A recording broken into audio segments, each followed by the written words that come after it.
On the morning of June 1st, 1858, 50 prominent American artists boarded a train at the Camden Street Depot in Baltimore.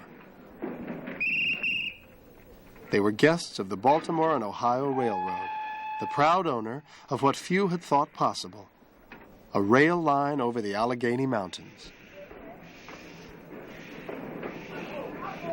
The B&O was, in many regards, a high-stakes gamble. I would equate it to deciding in the late 1950s to go to the moon.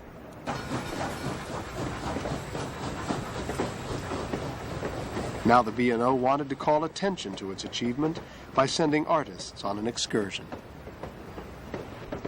One car had been converted into a darkroom. Easels and writing tables filled 2 cars. The dining car was outfitted with a piano, sofas, and cases of champagne.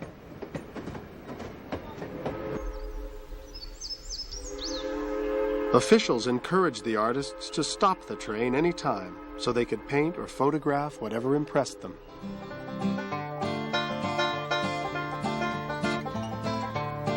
This was a safari to them. They were bringing back images and impressions of a land that was only vaguely known to the 90% of the population that lived within 20 miles of the East Coast.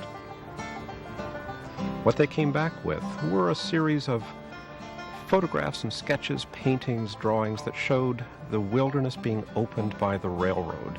We were making this place useful to human beings, and these artists recognized that. That's how they represented this, that the railroad was good, or at least the railroad was neutral, and it was allowing people to go west in a way that they hadn't been able to before.